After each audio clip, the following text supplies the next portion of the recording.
Hello, everyone. Bienvenidos a todos a la charla con Steve Phillips. Thank you for joining us today. We're going to have an opportunity to talk with Steve about his brand new book, How We Win the Civil War. Before we get started, a quick note on Spanish interpretation. Tenemos interpretación disponible. Si desean escuchar a la conversación en español, por favor, sigan las instrucciones en su pantalla. Y si necesita ayuda, déjenos saber en el chat y con mucho gusto les ayudamos. Today's HIP book charla showcases Latinx authors and topics relevant to our work. And so we're really excited to have Steve, and we're also going to have local leaders joining us today to share their learnings, their thoughts about how we can build a truly multiracial democracy in the U.S. Don't forget to purchase your copy of the book. Mine is really full of notes. Yours will be too. If you were one of the first 15 to sign up for the charla, you're going to be receiving a free copy. It'll be in the mail very shortly, or it should be in your mailbox very shortly. For those of you that don't have your book yet, please go get it. I know that we have 80 going to Atlanta next week for all of our board members and our colleagues and grantees in Atlanta and in Alabama. And for those of you that don't yet know Steve, we're excited to introduce him to you. He's a best-selling author. He's a columnist. Not only is he the author of How We Win the Civil War, he's also a New York Times bestseller. Before this book, he wrote Brown is the New White. He's a columnist for The Guardian, for The Nation. He's the founder of Democracy in Color, which is an amazing political media organization dedicated to race, politics, and the multicultural progressive New American Majority. As part of that work, he's the host of Democracy in Color. That's a great podcast. Sign up for that. He's going to be joined by my hermana, Rosa Maria Castañeda. She is the director of the Racial Justice Initiative at the Hewlett Foundation. Rosa Maria brings deep experience designing philanthropic initiatives, bridging advocacy, policy, mobilization, all in an effort to achieve her passion, her goals, which is racial and economic justice, advancing family and child well-being. She came to the U.S. as a child immigrant like myself, and that really, I think, has motivated her to be completely and fully dedicated to her passion, which is realizing the promise of a just multiracial democracy. So they're going to be with you for the first half. Then we're going to be joined by some local leaders, which you'll meet in the book and you'll have a chance to meet today. And this charla, as I mentioned, is especially timely for us at HIP because we're taking a group of folks to Atlanta and Montgomery next week to take in the learnings about the civil rights movement, a lot of what Steve writes in his book, but also given the midterm elections and what we're seeing in our country today. So I'm really excited to have this conversation, to hear from all of you, and it's an honor to have you both today. Muchas gracias. And Rosa Maria, over to you. Buenos dias, everyone. Thank you so much for giving me the opportunity to have this conversation with Steve and with the broad audience that is joining us today. Hewlett Foundation is proud to be in partnership with the with HIP, Hispanics in Philanthropy, for a very long time, and we'll continue that partnership and continue investing in all the ways that we can grow and evolve together and create the world that we want together. For me, it's an enormous pleasure to be in conversation with Steve today about this incredibly important book and very timely for everyone. But I also think especially for this audience, because Steve is not just a political thought leader and, as Ana Maria said, a New York Times bestselling author, but also a philanthropist. He's been a donor and philanthropist his whole career. Or most of that career. And in one of the conversations, Steve and I go back, and in one of the recent conversations that we had, you shared with me, Steve, that the book holds not only lessons from your career and your research, but it's also a summation of your donor and philanthropic strategy. We're going to get into that a little bit later. I first want to unpack the premise of the book, dive into the insights from it. What is it telling us about how to view this moment? And then pull out the takeaways for philanthropy. We're going to do that in the first half, about half of the conversation. I hope there's time for questions in there too. So if you have questions, throw them in the chat. They'll be sent my way.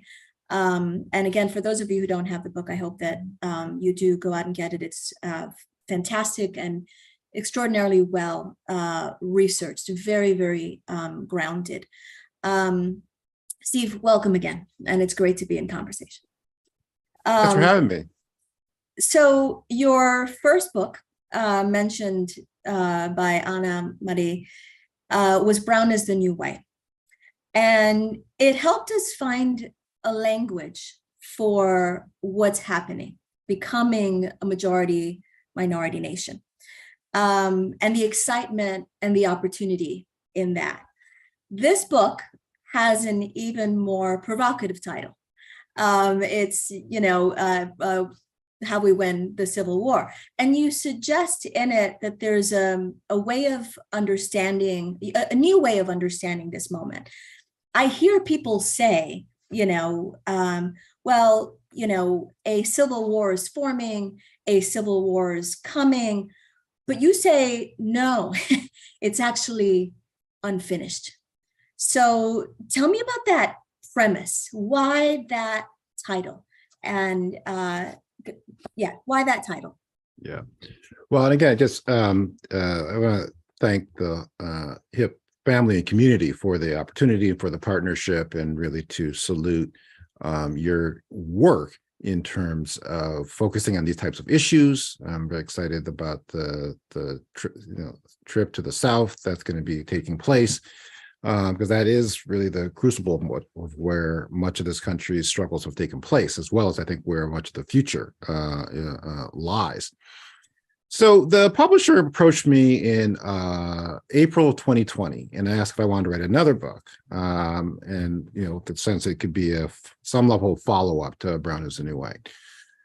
And I originally said, why don't we, aware of the divisions that with how divided the country had become, or how apparent the division was ever since really 2016 in particular, right? You have the country's first Black president, followed by what I would very much see as a backlash to that. And so I thought, why don't we use the Civil War as a metaphor and to describe this political moment that we're in? And then 8 months after that, people carrying the Confederate flag, wearing sweatshirts saying MAGA Civil War, January 6, 2021, stormed the United States Capitol, hunted down the country's elected officials, and tried to stop the democratic peaceful transfer of power. And I was like, well, this isn't so theoretical anymore in that context. And then the more I began to do the research and the analysis, and to really try to put forward the information to tie this together, I learned a lot. It became very clear to me that the Confederates and their ideological, and in some cases genealogical heirs have never stopped fighting. And I think it's helpful, and I found it very helpful to understand this current moment we're in, and what the nature of the battle is, and what the strategies for moving forward are, to appreciate just what this fight really is. And so there's a couple examples of that it's fascinating. Even still on the bestseller list is another book about Abraham Lincoln. We lift up Lincoln as this example of the model of what leadership should be and presidential leadership should be, without understanding the context. And I didn't even fully understand the context until I started researching this book. Lincoln was assassinated. Everybody knows he was assassinated. We don't know when and why. That's not popular knowledge. So Lincoln was assassinated 5 days after the supposed surrender at Appomattox. And he was assassinated by the man who heard Lincoln's first post-Appomattox, post-Civil War surrender speech and said, that means N-word citizenship. That's the last speech he'll ever give. And sure enough, took his gun and went to Ford's Theater and shot Lincoln in the back of the head. That's not surrendering. And then that elevated the Confederate sympathizer, Andrew Johnson, to the presidency, who helped to pave the path for giving, or after opposing the 15th Amendment and the 14th Amendment, because of his sympathies for the whites in the Confederacy, paved the path for the South to be given back to the slave owners in 1876 in that election. And so then we have, after which we had 100 years of basically legalized white supremacy and white nationalism within this country. And so that's not surrendering. That's continuing the Civil War. That takes us all the way up to 1965, the Voting Rights Act, 1964, the Civil Rights Act. And so you could argue that we've only even had a democracy since 1965. In fact, I wouldn't just argue, I would say that as a fact. Talking of a democracy when a whole chunk of the population cannot vote. So, and then the other part about it in terms of understanding this moment, the Civil War itself began when the candidate for president, who was backed by Black people, won the election, and the losing side refused to accept the election results. That is how the Civil War started. So the South Carolina seceded from the Union 3 weeks after that election.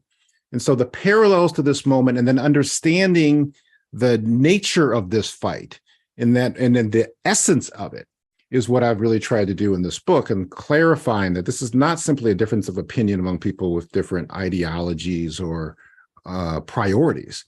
We are in an existential pitched battle over the very identity of this country and its future direction and priorities. Thank you for illuminating that. I think that framework of an unfinished civil war, it's sort of like you're positing to get to that majority minority nation that brown is the new white, we have to overcome and win the civil war that we're in. So that illuminates the challenge that we're in today. But you also say that there's a playbook to it. There is, what we're seeing today is actually, it may take some different forms and maybe some different mediums, but it's very similar to the playbook of the past of, fomenting disinformation, of threatening terrorism and violence. Can you explain that a little bit, like how the method of disrupting that future is, you saw it in your research of fairly recent history, and it's playing out today. Yes. And so when I try to describe it as a Confederate battle plan that has been a consistent, multidimensional effort and approach of how they have gone about waging this fight. And so there's multiple elements to it. So never giving an inch, silently sanction terrorism, distort public opinion, ruthlessly rewrite the laws, and play the long game. And all of those elements have been present since the end of the Civil War up to today. And so I think it's helpful then to see when you see something happening, and even, a lot of people were, everybody, I guess, but many people were dismayed by the Supreme Court's decision in the Roe v. Wade. And people are like, I thought this was settled. I fought for this, 50 years ago, and now this is all being undone. But then when you put it in the context of this is just the latest manifestation, rewriting the laws, ruthlessly rewriting the rules, which they did after the Voting Rights Act was passed. So, and after even the 14th Amendment, right, passed, saying that you can't racially segregate or you can't racially discriminate. And quickly, Supreme Court says, yeah, I guess that's the Constitution now, but separate but equal is fine. And so this is the reinterpreting and narrowing down the sweep of these different laws. And so when the Brown versus Board of Education is passed, then you had dozens and dozens of elected members of Congress and elected officials signing this massive resistance manifesto, saying they were going to resist this call to desegregate our schools. And then you had school districts shutting down their school districts for years. Some of the districts shut down for 5 years, which was longer than the Civil War itself. And so that's another piece. And I think a critical point, element of it, also understand at this moment as well, is this piece of silently sanctioning terrorism. And that the Ku Klux Klan itself was created by former Confederates who 6 months after the supposed surrender, where they were really they did use violence and terror and murder to suppress political participation by African Americans and people of color. And so then you take that all the way up through, again, 2020, 2021, where you have the sitting president of the United States saying to essentially a white domestic terrorist organization, the Proud Boys, in a nationally televised debate, stand back and stand by. And then those people are integrally involved in an insurrection at the United States Capitol to stop the democratic transfer of power. All of those elements exist, and none more so than this piece around distorting public opinion. Mm-hmm. And so the two principal pieces of this, and so recasting the Civil War itself as going from the violent war in which the equivalent of 7 million people were killed, which was a share of the population, simply because one section of the country said you should not be able to buy and sell human beings. And so you had a violent, bloody, white supremacist mass murder taking place across this country through the Civil War, that being recast through films like Gone with the Wind into a romantic tale of a dashing leading man and woman. That's distorting public opinion. And then we see what's happening today with the whole big lie around the 2020 election, where every 50 governors, Republican and Democrat, all certified the election results. And yet there still is this notion being perpetuated that the election was somehow stolen. So I find it very helpful to understand the current moment, to put it in the context of this unbroken pattern of behavior that of those who are trying to, as I titled in my chapter, make America white again. And I wanted you to really pull out that history to understand, the moment that we're in, to take a long view going forward, but also a long view of, where we are now and how it's a similar playbook. But you sort of sum it up. I've heard you sum it up in your talks as we're in a moment of the nation choosing between democracy and whiteness, right?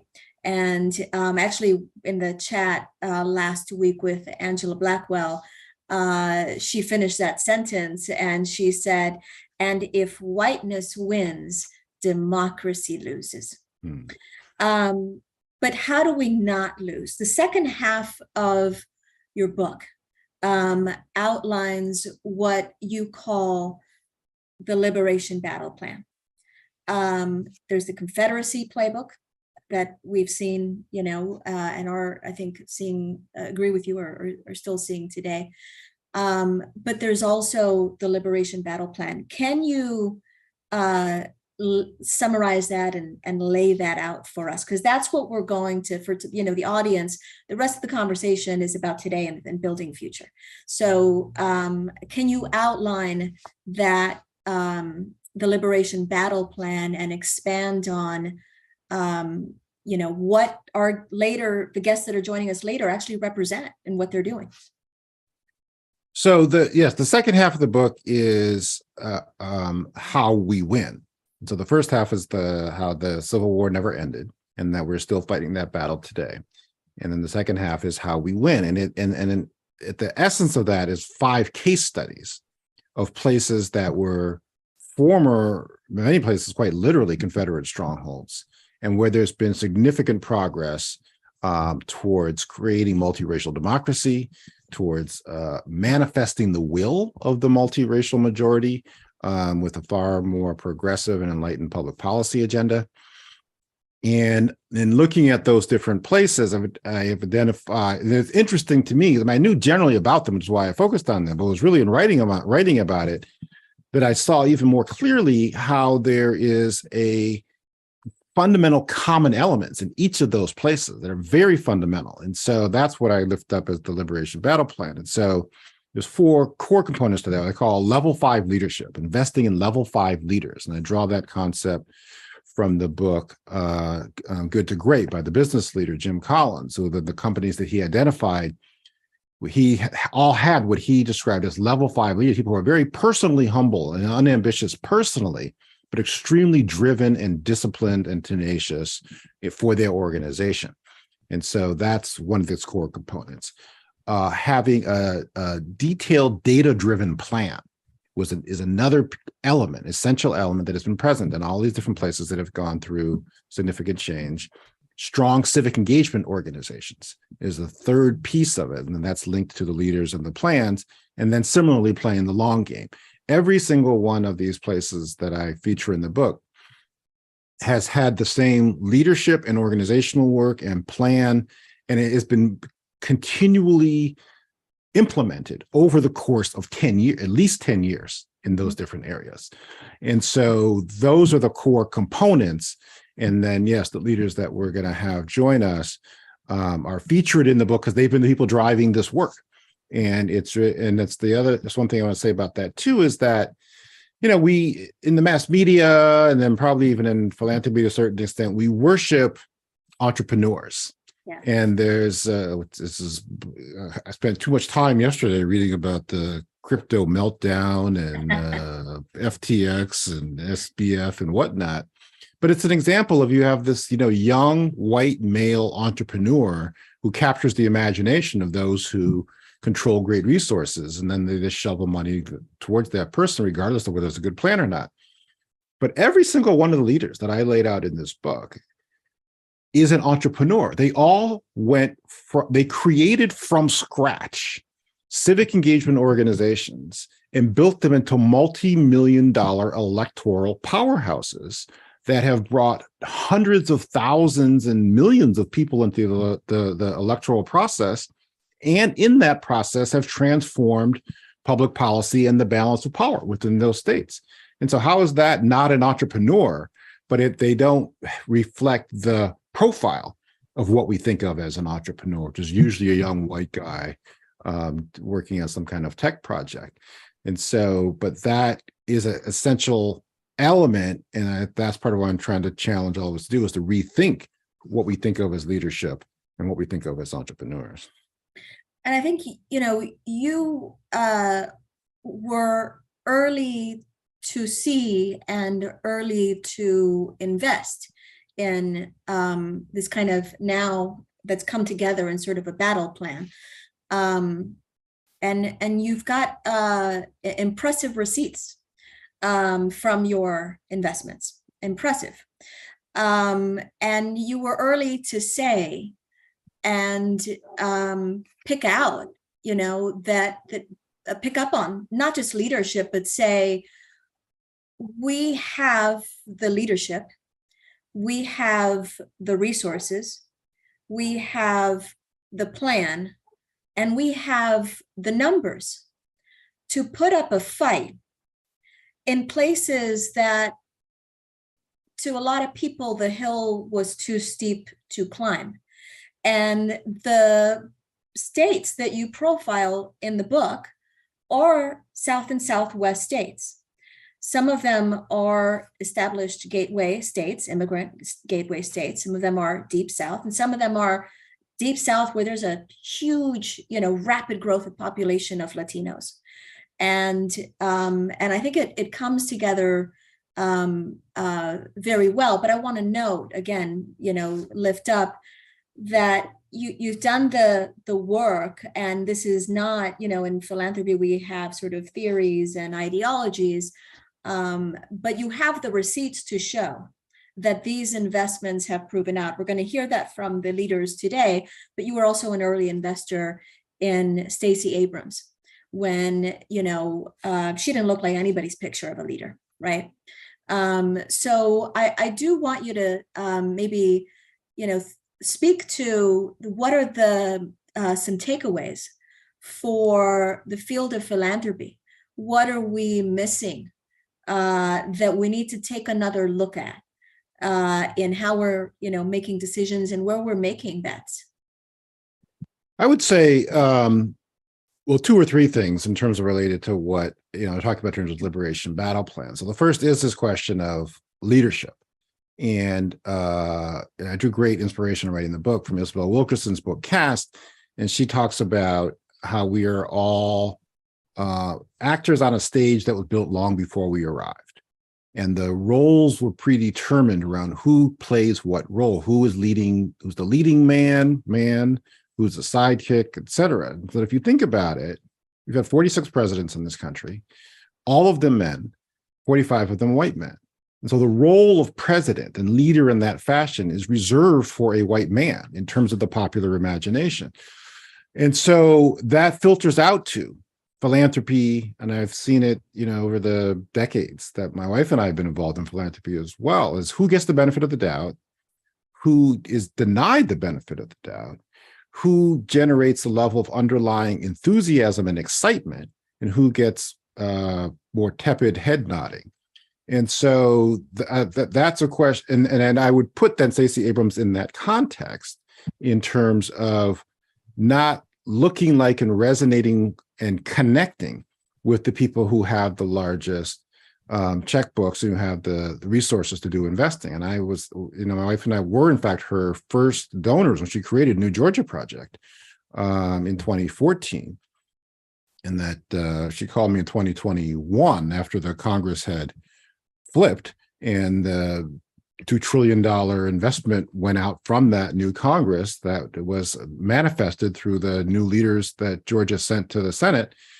I remember saying that if you took that first contribution we gave you and you turned it into $2 trillion to the American people, she says, I like to provide return on investment. But so this is a question of who do we resonate with and who do we see? What does that leadership, what does it actually look like? So that's one piece. A second is this piece about data-driven plans. It's remarkable to me how little demand there is for deep, data-rich, accountable political, social change plans from people who are doing work. Money gets shoveled out in ways that without actually looking at it. There's a lot of obsession, for instance, people thinking about, well, what are you doing to change the minds of the, Midwestern white male people who are attracted to Trump's ideology, which part of the question is, we have a lot of problems in this country. And so what's your analysis of the right intervention to change what's happening in the country? And what's the data underlying that in terms of informing that? And so there's far more data that if you invest in civic engagement work that changes the composition of the electorate. And a perfect example of that is Virginia, which I lift up in my book. They advanced Medicaid expansion in Virginia that brought healthcare to 400,000 low-income people. They didn't do that through policy papers and position papers that explained what the merits of it were. They brought more people into the electorate. And then that affected the results in the election. And then people looked around, people who had survived that election, and they saw this was a powerful issue. So we're going to get behind Medicaid expansion. So this piece around, but that's from a data analysis around what the intervention would be. And then the last thing I would just say is play the long game, is that we've been on this journey with Stacey Abrams for a decade, and it took close to a decade to go from that initial investment to the work that sent new representatives to Congress that then led towards massive changes in the national public policy, led towards the appointment of the first Black woman in the Supreme Court, or confirmation of that person. All of that ties back to the original underlying decade-long work that somebody like Stacey Abrams was doing. And I don't think a lot of funders often have the patience and tenacity to stick with it. And so that, I think, is another critical lesson, is that this is a multi-year endeavor. We have to dig in and be on this journey with people over the course of several years. Thank you. And I think what other sector is better poised to play the long game than philanthropy? So thank you for outlining, the highlights from the book. I want to shift the conversation to the next section, which is let's meet these level 5 leaders and how they're advancing the Liberation Battle Plan. Steve is going to take us into that conversation, introduce the leaders that are joining us today. I just want to note, when the book was done and finished and published, and I was talking to Steve about reaching this audience through HIP and how I thought it was relevant to this. And he said, "Oh, I hadn't even noticed that." I think it was 3 out of the 5 profiled leaders are Latinos, and one is in immigrant background. And I said, "Yes, I know, Steve. I caught that. That's why I think this is great for this audience." So Steve is good at picking out leaders without even thinking. He just notices good leadership where it is. So Steve, I'll turn it to you to have the conversation with our guests. Thank you for taking through this, Rosa Maria. I really appreciate it. So shifting to the stars of the book, the people who actually have done the work and the people in the places that are taking place. I'm really excited to be able to have this chance to hear from and engage with the different a few of the people who have done this work that have been most important. Right? I do say in the dedication to the book that this book is a love letter to all those who have done the work and are doing the work. And so this really is the folks who are here.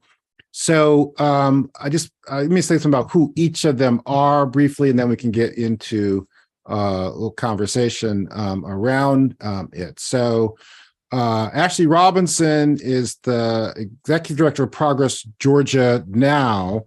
And she was previously the Chief of Staff to Stacey Abrams close to a decade ago, 8, 9, maybe 10 years ago, and has been on this journey with Stacey for that entire time, and has been a critical and key leader in the movement in Georgia over all these years in terms of the work that's happened there.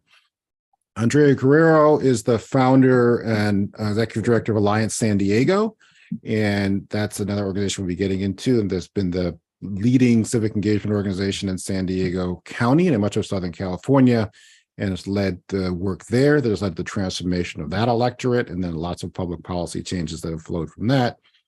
And then John Laredo, who I'm not sure if I've ever seen in a jacket before, is both a disciple of Cesar Chavez from back in the day, and then he was the Arizona minority leader in the state legislature, and he was the driving force for catalyzing the coalition that resulted in creating the coalition of One Arizona and then Arizona Wins, organizations that have really led to the transformation of the electorate in Arizona. So I Liberation Battle Plan, I think the work that has taken place in your states illustrates that. And so let's start with you, John, in terms of Arizona, and particularly around this question of both strong civic engagement work, and then maybe you could even start with having a detailed data-driven plan.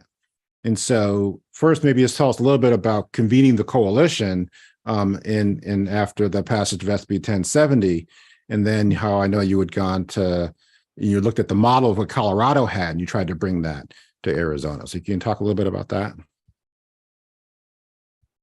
Oh, I don't think we can hear you. Can you hear me? Oh, now we can hear you. Okay. So I'm at an event. That's why I'm in a jacket, the corner of the hotel. So back in 2009, things were pretty bad in Arizona. There was no coalition doing anything. Everybody operated on their own independent side, did their own thing, had their own plan, had their own money. Nobody coordinated anything, and we lost everything. I think we were down to 9 Democrats in the state Senate. So you couldn't invite 5 of them anywhere. You had to have a public notice. So it was bad. And of course, that led to Russell Pierce being, he was Donald Trump before Donald Trump, and led him to be the president of the state Senate. And he passed a variety of bills, SB 1070 being one of them, but he went on the attack everywhere to everyone. And there was nothing that we could do to stop it. And so we got everybody together, said, look, leave your knives at the door. We're going to come in here. We can go back outside and talk about each other's moms if you want to. But in here, we've got to figure out a new way of doing what we don't know how to do. We had to innovate. And so we got everybody together. And the first question that we asked the entire room was, who's tired of losing? Raise their hand. And it was everybody. And so that kind of created the atmosphere in which we had our backs to the wall. It wasn't just SB 1070. They were going after everybody, teachers, labor, everybody. And so what we did is we decided to use the Colorado model. We needed to create a C3 model that would allow us to do large-scale voter registration and mobilization. And that was kind of the birth of One Arizona. And then that was 2010, 2011, we created the Arizona Win C4 table. We thought, okay, we can register them to vote, but now we got to tell them who to vote for. And creating those umbrellas, I think we had maybe 11 organizations to begin with. Now there are 29 or 30. But we needed one plan with one field program, one pot of money, one IE program. We needed one of everything that everyone could buy into. That way we could actually work together. We needed it to be data driven. There was the first thing that we learned how to do is say no. When your cousin who's running for the state house comes to you and says, yeah, I need money to run, say no. Like, we need to say no to everybody and just narrow it down to what we can actually win. And then be incremental about building the base of voters that we need to build in each legislative district in order to win.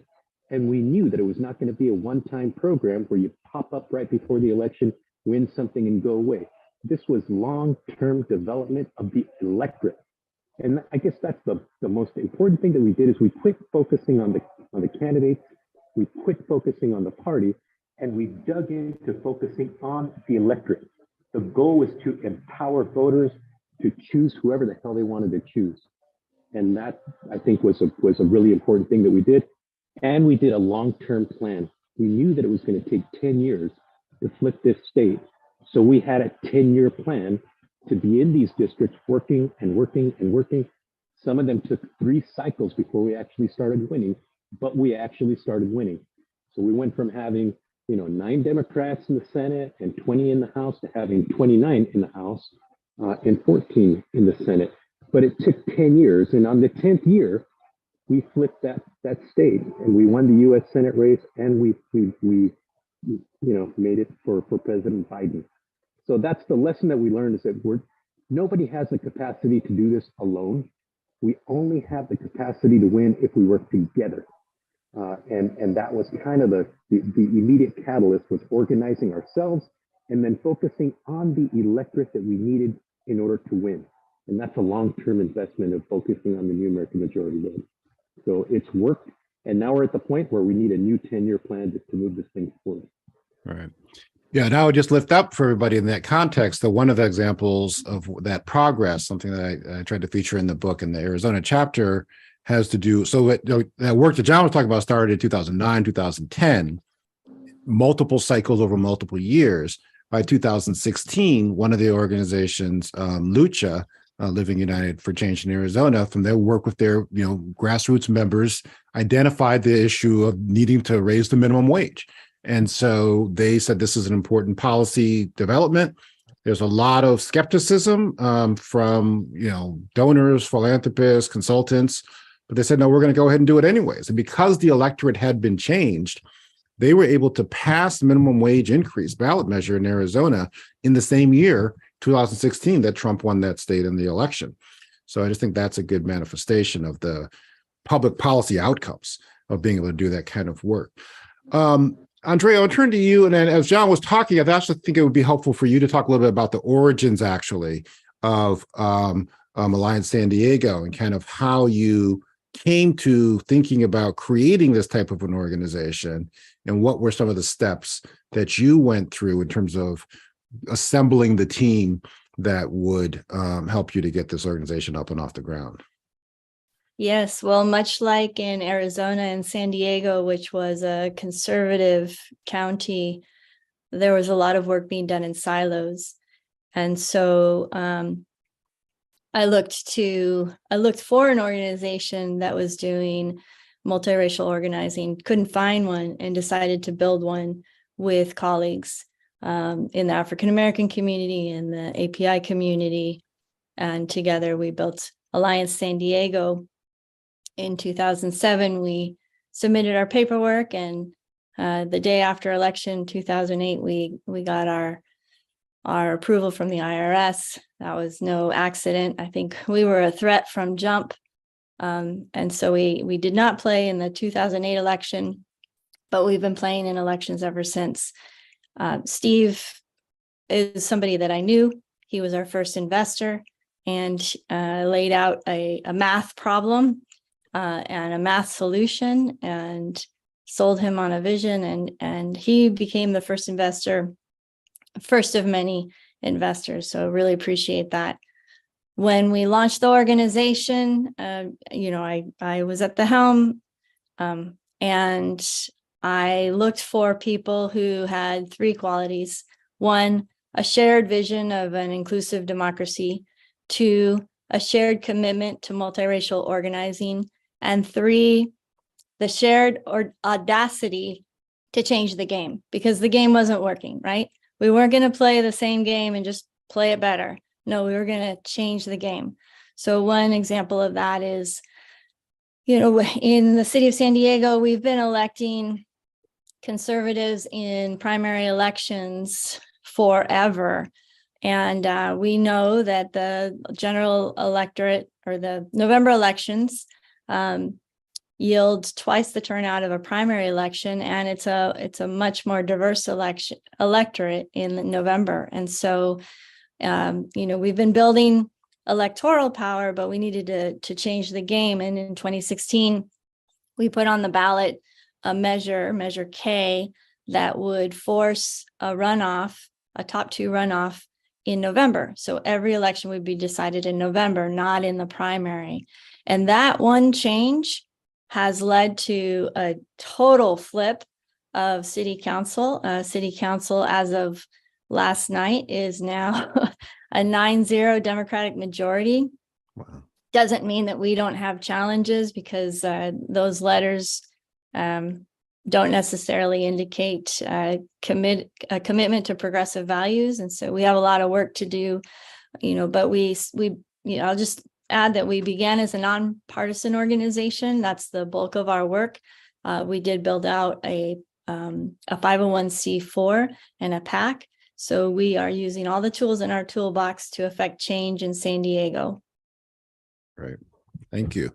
And that I didn't realize they had actually now gone to 9-0 down there and whatnot. So, but that's a reflection. And then I think that one of the things I try to contextualize in the book is how, San Diego was the launching pad for, Pete Wilson, who became a major Republican leader in the conservative piece, side of this country. And I mean, it's funny, somebody was asking me about the book, and is it partisan? And Sarah says, well, it depends what you mean by partisan.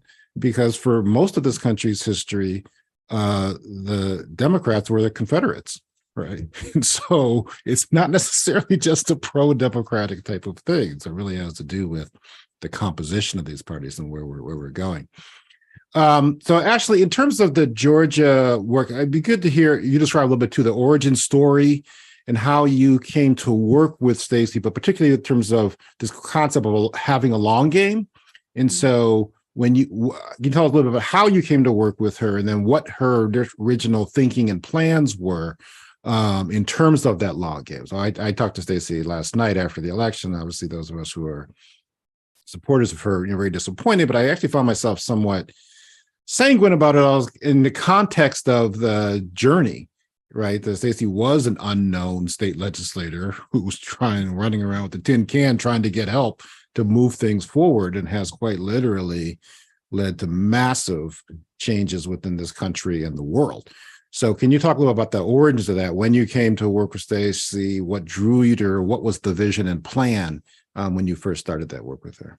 Yeah, thank you, Steve, and thank you, HIP and leaders and members of Hispanics in Philanthropy. I'm really glad to be here.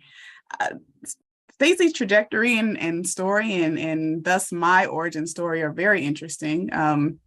She's not only my Spelman sister, but I look at Stacey, and it's hard for me to not call her Leader Abrams since I've been her chief of staff for so long. But her origin story and mine as well is one that is deeply steeped in just hope and belief. I met Stacey in 2009, actually, when I graduated college in 2008 and was laid off during the recession. And I worked in publishing. And I thought I was sitting pretty in publishing until I got into politics, and I really started to enjoy that. And I worked with Lisa Borders. And if you all watch Stacey's concession speech on Tuesday evening, Lisa Borders is who introduced her, and Lisa was running for mayor at the time in 2009. Lisa got out of the race, got back into the race. I believe her parents had fallen ill. She left to take care of them. She got back in the race and had a complete shift in her upper management of her campaign and brought on a new campaign manager. And that was around the time that I started. And this particular campaign manager was already an elected official, had worked in city government, and her name was Stacey Abrams. So she was the state rep for House District 84 at the time. And I was also managing a mayor's race because she believed in her friend and wanted to make sure that she supported her to a victory. We did not win that election, but we were able to do some really phenomenal work together.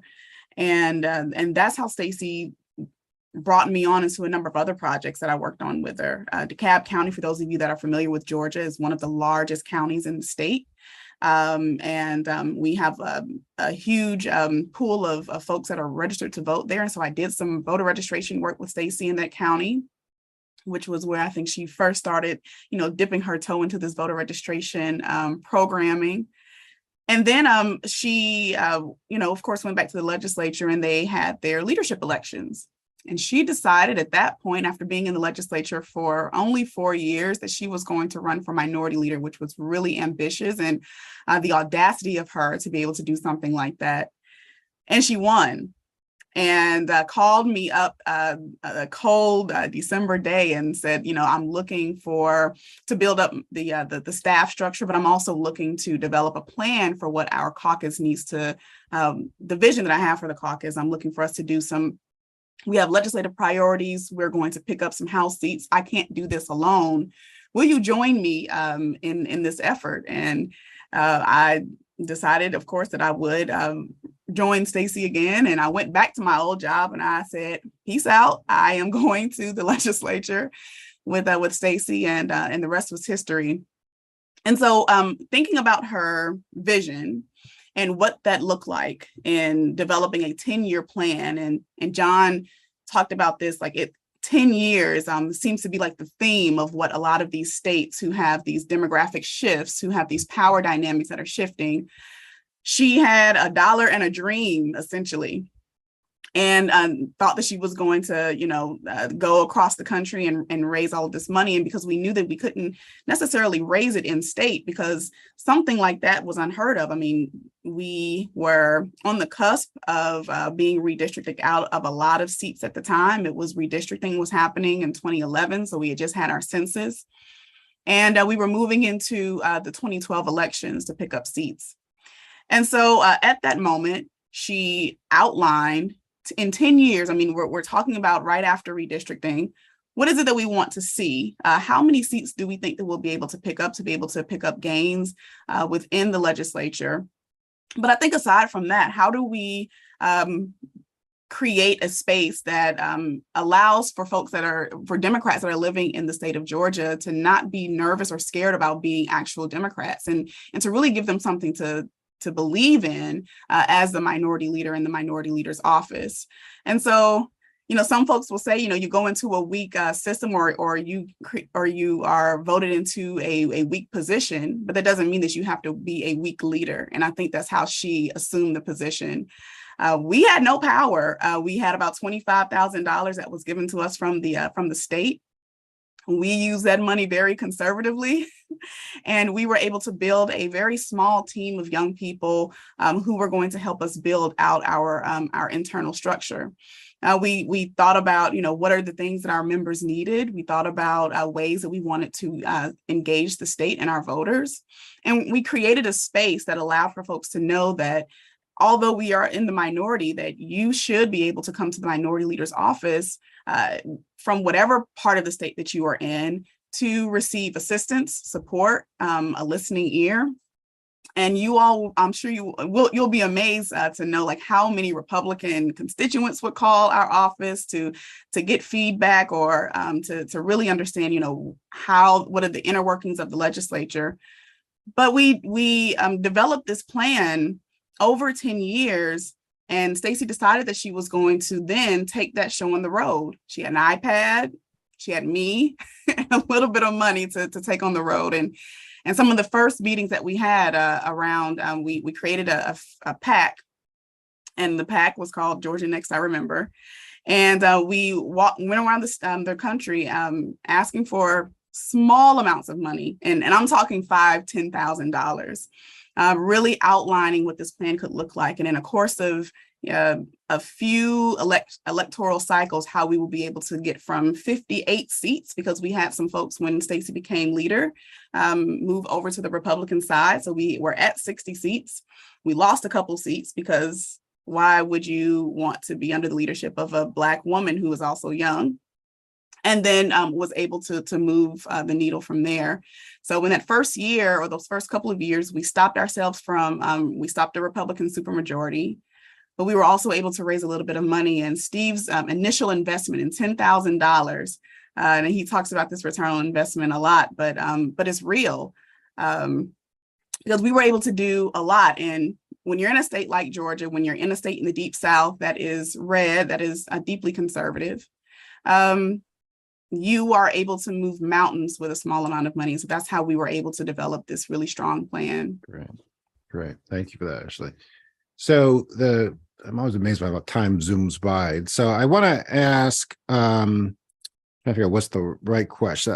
I think will be most useful and most helpful is, and I'm going to have to be brief around it, but it's a question of leadership. And I think that in terms of philanthropy and in donors and investors as to what to look for in terms of leadership qualities of the people who can make the type of change. And so I want to start with you, Andrea, and then go to John around.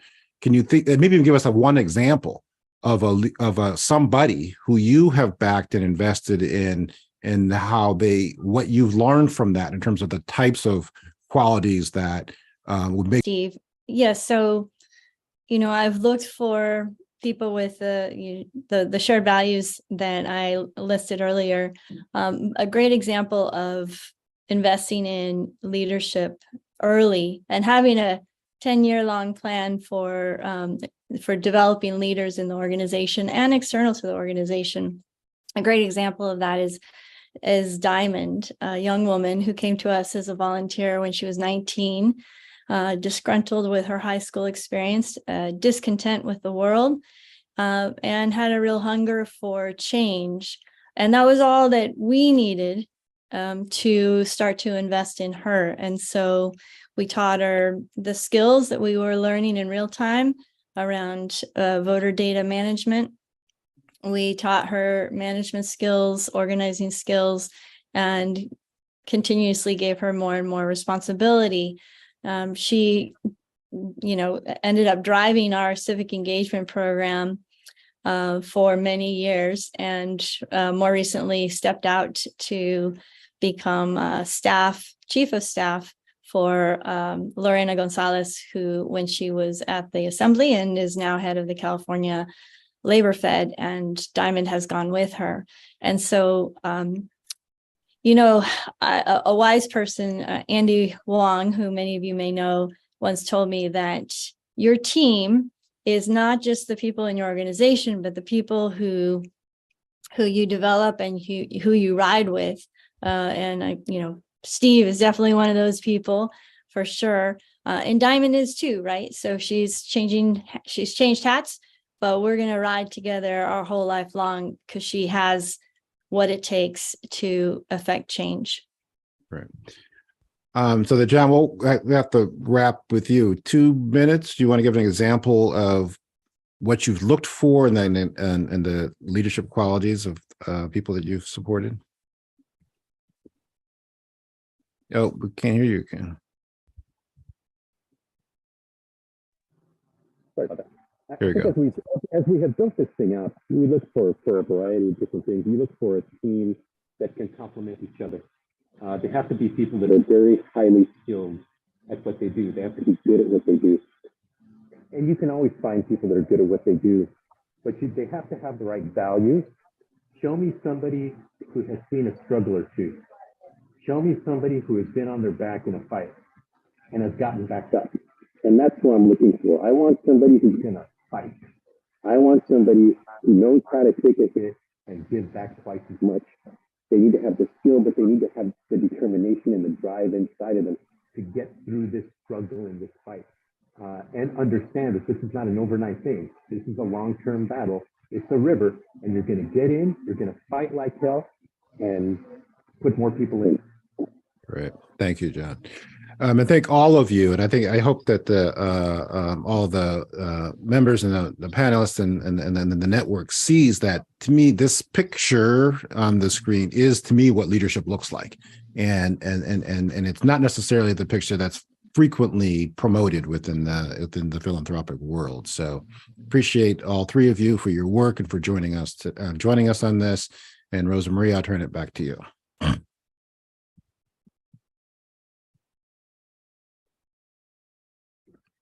Thank you so much. So I really just want to close us out and sort of encapsulate that, so I think Steve's work tells us we have been where we are before, and there is a win that we can pull out of this moment. But we haven't been where we're going, and that's that, multiracial democracy that we're building. And I feel like there's a fear. We talk more about a fear of a majority minority, and that's stealing time from actually talking about what's the promise of it and what's the reward in it. And I love your last paragraph in your book, Steve, and I just want to read that. Or are you, unless you have in front of you, and then you can read it. But if you don't have it, I'll read it. The United States of America inarguably has a multiracial population. The task of the moment, the urgency of the hour, the fight we are engaged in is to win a centuries-old civil war and forge a multiracial democracy in which everyone can thrive. It is a fight we can and should win. And once we win this civil war, once we defeat white supremacy for good, we can write a new social contract for the kind of country we want to live in. One that celebrates people from all backgrounds and lavishes resources on unlocking human potential. It will be a place of great beauty, of creativity, of love. Once we win, what we build will be glorious. I want to leave us with that hope. And I want to also say for Steve, not just this book, but your career's work is also pretty damn glorious. So thank you for being a guest and taking the time to speak to this audience. I think there's a lot of ways that we can translate this into our work. And I'll close this out there and thank everyone for joining today. The recording will be available on HIP's website. I hope you share this with others. Thanks for your time today.